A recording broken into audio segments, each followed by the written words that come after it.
Hey guys, it is Sunday night, home from church.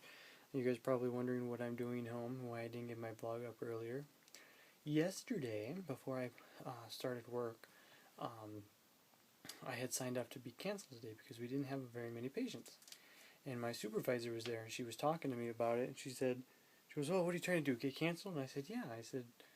She goes, "Oh, well, you and everybody else in the hospital." And I said, "Well, I, it's Easter Sunday. I kind of want to be home with my family and be able to go to church with them. It's kind of, important." And she said, "Well," she goes, "you're just going to have to go to church in the morning and then come at night." I go, "No," I said, "it's bad enough that I have to work every other weekend and miss church." I said, "This one's kind of a big one. It's Easter. And I really wanted to be at church." So this afternoon I got the call and thankfully I was able to be canceled. So this morning Pastor preached from John chapter 20, the resurrection, the story of the resurrection as told by John. And we had the C&E crowd, we had the Easter crowd with us today. We had some lost people, and he was able to weave in the gospel pretty well, actually, into that, or salvation, I should say. And it was perfect. I mean, because part of the chapter talks about which part was, oh, when Jesus appeared to the disciples in the upper room, and he said, "Peace be with you," and then he said again, "Peace be with you."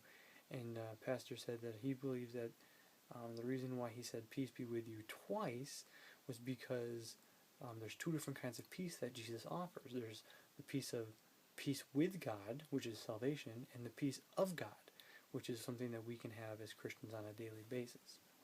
So it was perfect. And then this evening, Pastor Ingles preached, and he preached on what are you doing here? Basically, what are you doing with what God has given to you? What are you doing for God? What is your goal? What is your aim? What are you doing? And his message fit in perfectly with my blessing from my Bible reading today, which was Acts chapter 10. And Itchy knows. Acts chapter 10. Let me look it up here. You want to see the dog? There's the dog. Say hi, Bogart. Say hi, Bogey. That's my mom's dog. He's a dumb dog, just like the rest of them. Acts chapter 10, and verses, this is Peter preaching, and he says in verse 42 and 43, and he commanded us to preach. Don't lick my whistle. What's the matter with you? He's licking my Irish penny whistle, my tin whistle. Anyway, he says, and he commanded us to preach unto the people, and to testify that it is he which was ordained of God to be the judge of quick and dead, to give him all the prophets, give all the prophets witness that through his name whosoever believeth in him shall receive remission of sins. And the thing that I got from that, here's Peter, who he's standing up against the crowd that's trying to intimidate him like they did Jesus and threaten him, and he's saying, "Listen, I've been commanded to preach, and I've been commanded to preach Jesus Christ, who is the remission of sins, who is the judge of the quick and the dead, and it's him that I'm going to preach." And it just fit in perfectly with everything. And actually, Pastor read those verses as part of the peace with God verses that he had for salvation. So it fit in perfectly with Pastor and Pastor Ingles' messages today. And it was a really good day. Aaron and I were able to sing a special this morning for church, a song called "I Talked to Him Today." And if you know the song "I Talked to Him Today," it's not an Easter song, but it is an Easter song. It fits perfectly, and we had a good time singing it. This morning's service, especially this morning, was just absolutely amazing. It was just a good spirit all the way around. I did not get a chance to actually sit down and go over and relearn the verses that we had memorized over the course of this month, but I did get a chance to sit down and kind of reflect on the month. And just to think about all that went on over the last 31 days of losing some loved ones,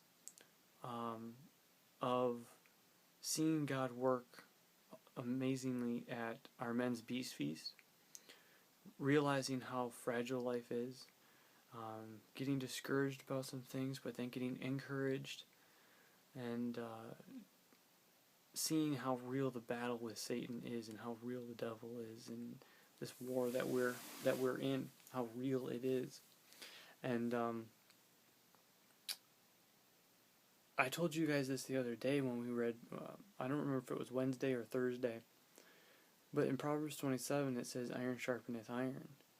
And I can tell you guys, I am so thankful that I have a friend like Aaron who is willing to do this kind of thing. He put me up to the challenge back in November, and him and I jumped on it, and him and I worked on that challenge, and then we started talking about another challenge, and we came up with the Marching Through March, and we've actually talked about some ideas for another challenge.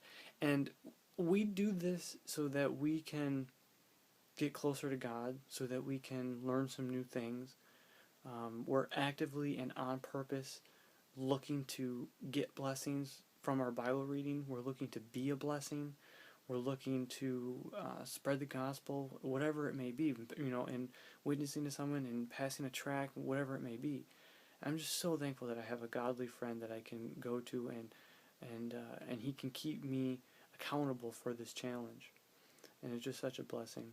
And I think that's something that we're going to work into the next challenge. Is not only do we want you to do this, but you need to try to convince your closest friend to do it with you, because you need to have that someone that you can make yourself accountable to. And because it's basically, some of the people that are in this challenge, Aaron doesn't know them, and there's other people that I don't know, that one of us may know that the other doesn't, and that's great. We want to have as many people as we can, but really when it comes down to it, then it becomes, it's between you and God. Did you really do the challenge, or didn't you? Where if you can rope your best friend into doing it with you, and having somebody physical right next to you, watching you, that can keep you accountable, and it's so much more exciting, and it's just a good time, because you have someone that you can bounce ideas off of, you can talk to, and also with the vlogs that we do, we kind of do the same thing, for the same reason. We make ourselves accountable to you guys that watch them, and that way we're doubly accountable, really, triply, if you really think about it, because we're with God, with our best friend, and with you guys. And I did this afternoon, while I was thinking about things, I took some extra time and I did listen to a couple more Patch the Pirates. I did not get to listen to all the Patch the Pirates, but I'm going to continue to finish them. There's a couple of things that I'm going to start working on, some ideas that I already had for another challenge, but I'm going to try to implement them in my own life, and then see if they're able to be worked into a challenge in the future. But yeah, overall it's been a great month. I couldn't have picked a better day to end it on. Easter Sunday, Resurrection Sunday, realizing that this whole month of preparing and studying and learning about soldiers and war and the war that we're in, and it's all because of today, because Jesus rose from the dead, and it couldn't have all culminated better than, we couldn't have planned it any better. And obviously God wanted it this way for a reason, between, political things that have happened, things that have happened in our own church, in loved ones' lives, in the world around us, in our city, in our state. It's been perfect, and God is good, and so this will be the final farewell, the last goodbye, and until we make another video for another challenge. But I'll let you guys go then, and it's been fun. It's been a real blessing. It's been a pleasure, and we'll see you guys later. All right. Good night.